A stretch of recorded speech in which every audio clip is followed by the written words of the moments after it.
What is going on, guys? My name is Lextasy, and I got a major issue with purchasing a lot of car parts because, well, I'm addicted to going fast. This is episode 4 of us building our 1,000 horsepower plus drag race Dodge Charger 2006 Daytona Edition RT with no motor in it. That's because that crate right there at the bottom of this whole pile of parts has our new heart for the Dodge Charger. This is going to be our power plant that's going to make us 1,000 horsepower and hopefully next season 1,500 horsepower. So without further ado, guys, let's go ahead and start opening these packages. It's like Christmas in January, man. It doesn't get better than this. So obviously, if you are in the car world or you know a little bit about building cars, you know what some of these pictures slash brand names mean. Like, oh, I don't know, Corbu seats. Well, I guess it says seats on there. And then we got a turbo picture on here. Every single day we have new parts arriving, so I am excited to get this going. Unfortunately, outside is pouring rain slash ice and everything else, so if the audio comes out a little bit rough, I apologize. Most YouTubers would wait to record that video until you have nice weather outside.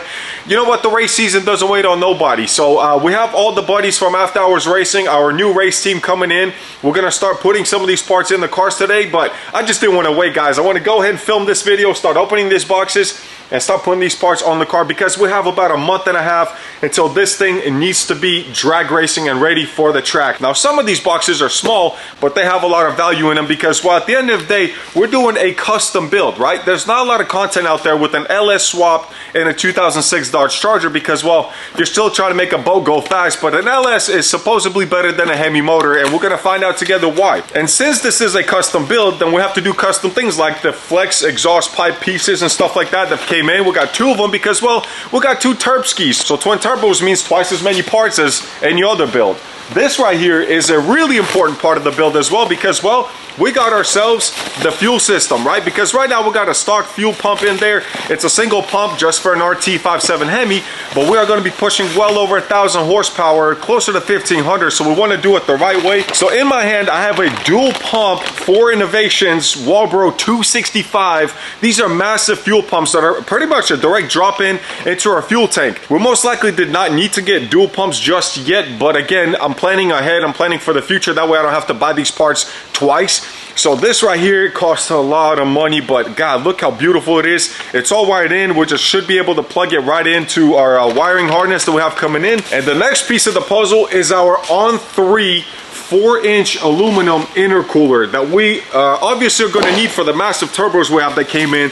This sucker right here is sick, man. It's got an awesome design to it because even at the top you actually have blow-off valve connections right here. So you got 2 blow-off valve spots that you can put in here, so it's gonna look really nice sitting in front of the motor with the blow-off valves mounted on the top as well. This sucker is a little heavy because, well, it is a 4-inch, so this thing is as high performance as possible. Also pretty fast shipping. Man, this just gets better and better, guys. I love opening presents. And this right here is where it gets a lot more fun because, well, we got 2 boxes that came from the same place, and one of the boxes has a snail looking intake fan looking thing. So as a lot of you guys already know, I am a supercharger guy, right? We've had the Hellcats, we've had the Whippled F-150, we had the Whippled Mustang as well. So there's been a lot of supercharged vehicles on this channel, not a lot of turbo cars. So this is very, very new for me and something really exciting because, well, turbo cars handle themselves differently as well. Ladies and gentlemen, I have Twins VS Racing 67-62 millimeter turbos, guys. This sucker is beautiful, man. Imagine both of these just mounted in front of the motor. It is going to look so freaking ridiculous, man, and I cannot wait to hear the sounds of these turbos spooling up because that, well, these ain't potato size, man. This thing will really do a lot of damage on the track. They should be good for a lot more than 1,000 horsepower, obviously, so that is our goal. But I am excited to get these mounted. So let's move on to the next part of the puzzle. Now, this right here is something that I've always wanted to have, but I've never really had a chance to experience it, and that is having some race seats in my vehicle. I really wanted to go all out on this build. I didn't want to cheap out. I didn't want to use cheap products. I want this thing to last, man. I want it to last multiple seasons. And the safety is obviously important for me as well. So, ladies and gentlemen, I got ourselves Corbu Sportback seats. So these right here are freaking beautiful. Obviously, can't see much of it because there's so much padding. I think they weigh about 25 pounds each, so it's not bad. I'm definitely saving a lot of weight than going off of the stock Daytona Charger seats, which we know Chrysler's known for having super comfortable seats, but comfort is not what we're going for. We're going for speed, and in order to get speed, you got to lose some weight, man. You got to do some exercising. In this case, oh my God, look at that, man. That is so freaking sick. Super comfortable, super lightweight, and I just love the look of these. I went all black on it because I didn't want it to be too bright in there, and I did go with fabric because, well, leather, I feel like even though you got a lot of bolstering here, you will still slip around / be really hot in the summer. I did go with a 38-inch waist, so it should be pretty comfortable for me, and I should fit there pretty easily. Now, what I didn't tell you guys is, as you can tell, there was only one in the box. That's because the second one's already in the car. I didn't completely mount it yet, but I did put it in here because, well, I wanted to test it out and see how I actually fit in this thing, and I got, dude, it feels like a race car, man. I love it. Super tight, it feels good. It doesn't recline or anything like that. It doesn't slide either, so whatever position we put this on the brackets, which you guys seen in the last episode, I had to get custom brackets from Planted is the name of the website, but this right here is gonna be so freaking amazing. And now, ladies and gentlemen, well, first off, say hello to Nate over there munching on the chicken sandwich. The whole crew's finally showing up. And now it is time to reveal, well, one more thing, and that is this carpet that just came in, guys, because, well, we wanted to make this look kind of professional, at least on the inside. We didn't want it just to be a ghetto, riced out, or at least gutted, completely looking car, because it just looks ugly, man. So Nate gave me the idea, and so did Adam, though, we should probably put some carpet in here, man. So this right here is kind of like a black fabric. It's going to overlay pretty good. Are we using anything underneath it, Nate? Are we putting any like sealant or glue or whatever? Yeah, I got some adhesive over at the shop. I think we got 5 yards of this. It's like a lightweight carpet, but it's going to make it look a lot nicer on the inside as well, and keep the floor clean also. So we'll move that here. And ladies and gentlemen, I don't want to even mention how much this cost, but this came from Texas Speed, which got here in 2 days, literally. Those guys know what shipping is all about. And Nate, go ahead and do the honors real quick, man. We got ourselves what is also known as Ruthless Runt. It is a 5.3 aluminum block, fully built block, guys, from Texas Speed with my name on it, which is super cool, and instructions to make sure I don't screw anything up, but Adam knows what he's doing, so it'll be a lot easier for us. And then we got ourselves the ARP head studs as well, so we did go ahead and get those because that's important. And this is all the fluids as well, so they really go all out whenever they give you everything you need to make sure that you run this correctly, including a little engine stand, which is awesome. But this right here is rated for roughly 1,000 horsepower, if not more. It's got forged internals, so basically pistons, rod, everything like that, connecting rods, and the crankshaft should be good to go. And then it just comes down to the heads, which we have the 243s. They should be going to the machine shop, right, bro? So yeah, we'll be sending it off not this Saturday, but next Saturday. We're going to take everything. Dude, 1 week, man. And that's pretty much what we're doing today, right? We're going to go ahead and mount it inside here, guys. We got the brackets. Nate and Adam actually worked on it last time. They welded half the brackets already, or half of them. So now the next part is what? Mounting it to the motor and putting the motor into the spot where it goes, right? Yeah. This right here, guys, I'm not going to lie, man. I don't even want to mention, I'm not going to reveal the full build list, but the motor alone was twice as much as what I paid for this Charger that was flooded out of Florida, guys, literally. And that had a motor and everything else. I paid twice as much for that motor by itself, and it's a short block, dude. There's no heads, nothing yet. So this build, let's just say as of now, we're about double what the budget was. So we are really cooking, but we're not cheaping out, right? We're going all... I mean, you got to think about it this way. How much you pay for a Hellcat? No, that's true, bro, because the Hellcat, just the engine transmission, would have been like 16 grand. Yeah. So we're still saving quite a bit of money, and this thing will be a lot more easier to tune and everything like that, and more potential as well in the long run. Like we've said before, dude, like say something messes up, say, you know, a rocker arm or something, you know, we got so many parts, you know, we'll have stuff with us to fix it, you know. That's true. Either that, if we don't have it, we can go next door to get it. We can go across town to get it. You know, it's hard to do stuff with Dodge when it's like that. You're absolutely right. That's when they were saying, like, even Adam was said, like, if we all run LS motors, when we go out there, if one of our 4 or 5 cars that we brought to that event breaks, it's fine, because we could pull parts off the one that, you know, lost or whatever it is not moving up, and go from there. By the way, if this is your first video watching for my channel, welcome to Lextasy, welcome to After Hours Racing. We're about to have a lot of fun, and you picked a good time to jump in, because like I said, within a month and a half max, this bad boy right here, this Charger that is throwing everybody off. But look at that slick on the back as well. It is gonna be breaking some, oh dude, it's gonna break the internet. All right guys, so we got the whole crew out here with the motor. We pulled it into Adam's shop and about to slap this big boy in here. Now the cool thing is they got the motor mounts done. Now remember I told you guys the universal plates came in. Well, they were able to completely weld everything we need. So this actually bolts onto the motor side, and then now we got to actually weld in the plates for the engine itself, the compartment, the K-member. So that is what we're going to be doing now while we put the motor down there. We're getting it on the hoist, and then once we actually place it inside on top of the K-member, they'll be able to actually weld the spots on here, and then we'll figure out how that looks. From there, we'll get it back up on the lift, and after that, we'll put the power glider underneath there and attach it together. That we can kind of figure out about the drive shaft as well, how big of a, or how long the drive shaft needs to be. Moment of truth, guys. Let's see if the oil pan will clear, depending where the come on in. Oh, that's so close. Come on now. Oh, it'll clear. You think so? Oh yeah. Yeah, it'll clear. Oh, okay.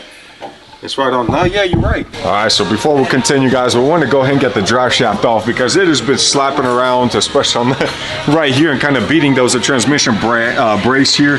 And it was really starting to do some damage, so we want to get rid of this thing. We got rid of all these heat shields, about 20 pounds worth, because they were literally the whole underside of this car was covered in them. Then you got these little pieces as well that we got to tear off. It's not a lot of weight, but it's annoying to look at. But as long as we get this drive shaft off, we're going to put the engine and the transmission. As you can tell, it's already mounted together, so we're going to put that back inside to be able to really see how it flows in here and how the transmission tunnel actually fits in here. We'll see how long these rear end last, because this is the only stock part left is the axles, and the differential is a 282, and Adam thinks it's definitely going to last the whole season, so we'll see. No, that's not what he said. You say he's going to say it's going to last the whole season? No, I'm joking. What do you think, Nate? How many passes for it blows? What are we thinking? I say we're going to put about 30 pounds in this bad boy, and she's going to go kapuki. Nice, 30 pounds of boost, man. So I think Adam said once we first get started, it's going to be on wastegate and maybe 6 pounds, which is like 550 maybe wheel. And then we'll see how the whole setup is running. After that, we'll start adding more boost. All right, guys, let's see how it actually fits in the transmission tunnel. We're a little bit high still there, so 3%, right?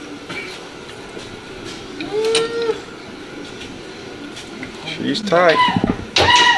Careful with my transmission, fellas. Come down. I mean, I actually like where it's sitting right there. I actually like placement of it. That looks like the best place for it.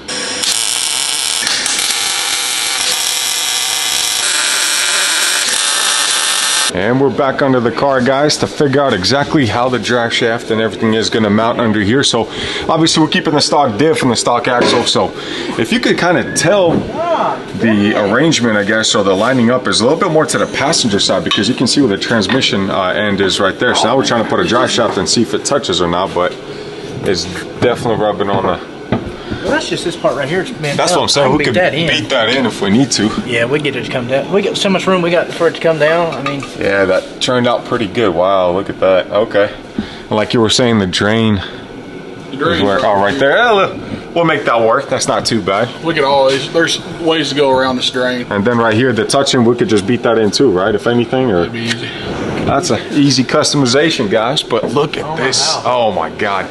So much room on both sides that we can still put the, obviously the manifolds. The turbos are actually going to be sitting right up here and on that side as well. And then we're going to be routing the exhaust probably actually to the front here instead of running through the fender, because if you think about it, if we do the exhaust exits right there, it's going to blow the hot air right into the window. So we don't want to do that, especially in the summer. So we're trying to figure out how to piece everything together. We got a massive whiteboard because, well, we got a lot more stuff that we're still missing. Ladies and gentlemen, it is the next day. We had a lot of progress last night. As you can tell, we got the brackets made for the cross member or the K member, and we also have the brackets made for the engine as well. So we can literally slap this bad boy in there whenever we need to or whenever we're ready. Now, unfortunately, this is not my power glide. Mine is going to be made in about a week or so. That is the last part we need to do anyways before we fire it up, so it's not a big deal.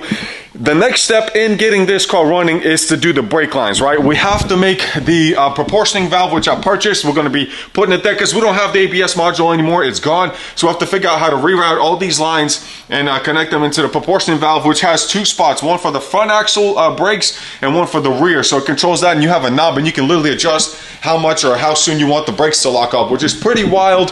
So we will be knocking that out in the next video, as well as getting the interior done, which we have the carpet, which I showed you guys. But before we do the carpet, we realized maybe there was one part of this build that we didn't think all the way through, and that was the fuel system, right? So we thought it was just a regular, you know, fuel tank, which just sits on one side of the car. You have one pump in there, one basket that holds the pump, and it just pumps the fuel straight to the front of the car. Well, unfortunately, on this Dodge, it's a two-tank type of system. So you basically have, it's one tank, but you got one side right here of the fuel tank itself, and then a little line transfer, fuel transfer line, and then you have the second part of the tank on that side over there. I don't know if you can see or not. So what that means is you have one pump that pumps the fuel to the motor, and then you have another pump that transfers the fuel to the other tank whenever that tank runs low, which if you think about it is a dumb design because you have to worry about two pumps instead of one. So as I just showed you in this video where I purchased a really expensive dual pump 4 innovation system, unfortunately we're not going to be using that fuel tank. We're actually going to be dropping it, and I'm going to have to just send that fuel pump back in the whole assembly because, well, we're actually going to do an auxiliary tank. We're going to get rid of having to figure out how to make the Holley transfer fuel and kick on the other pump, and it's just a lot of wiring, a lot of work, a lot of hassle. That's not worth it. I did look it up, and Holley does have a system, but you would have to run a separate basket in each fuel tank, and they both kick on at the same time. They have like a 500 or 525 pump on there, and it just sends the fuel to the front of the car. So there's just a lot to do, and that system actually costs about twice as much as it would for us to just buy an auxiliary 10-gallon tank, which is what we're doing. And it has built-in dual pumps in there as well. They're like 525, so that is what we're going to be doing as well. I got to purchase that, and that auxiliary tank is going to go in the trunk, which is actually safer as well because we're going to have a rear seat delete kit, and then we're going to put a metal case behind it as well. That way we're keeping the battery, which is going to be in the trunk, away from the driver. The fuel tank is going to be away from the driver. The air tank for the shifter, for the MotionWorks race shifter that we got as well, which is the 2-speed one for the Power Glide. There's a lot going into this, guys. It gets so technical. I personally enjoy it. You guys probably find a lot of that boring, but I gotta say we're making massive progress on this. We'll just wait for the parts to come in, and now that they're all here, the next step is just putting this bad boy together. I posted one short reel about the LS motor going into this Dodge, and the internet is already losing it. So I can only imagine what's going to happen when this bad boy shows up to the track with an LS. But I am extremely excited to do this build with Adam and our team, After Hours Racing. And by the way, this is the whole list of things I still need. It's not really that expensive. The only expensive parts left, well, we got to do the Tinker Electronics and the fuel cell like we were talking about, drive shaft, which $1,000. The transmission is the only really expensive. Everything else is minor. There's just a lot of it. Like we need the water pump, the balancer, the alternator, basically everything to assemble the front cover, the rear cover of the motor. Of course, we need the little plates that covers the top of the motor as well. But what I wanted to say and why I'm showing you guys this board is because you see 4 other cars on the list. As you know, this is our car here. This is the No Regrets. That's what we're going to call her. Then you have the Mayo Monkey. That's going to be the other Mustang that Tyler is building. And then you have 2 more cars that you guys have not seen yet, but they are insanely wild. They're being built just a few shops down as well. So whenever we show up to events, the whole goal is to have 5 trailers, just a massive convoy heading to an event. So if one of us gets knocked out, it's fine because you have 4 other ones that most likely will be in the same class. And let's say 2 or 3 of us make it to the top, we'll get to split the pot instead of having to abuse the engine and run it for that final race, man. Thank you guys so much for watching. It means a lot to me. Drop a like if you can, if it's not too much to ask, because that will push the video in the algorithm so a lot of other people can also tune in as we start building this bad boy here. I have not came up with a name yet, so if you've made it this far in the video, comment down below what kind of a name we should give this Charger. Some people are saying the Yacht Club, some are saying Slow Par. I don't know yet, but comment down below and I'll pick the best one, or whichever one gets the most likes. So take it easy, enjoy your lives, enjoy your cars, and I'll see you next time. Peace.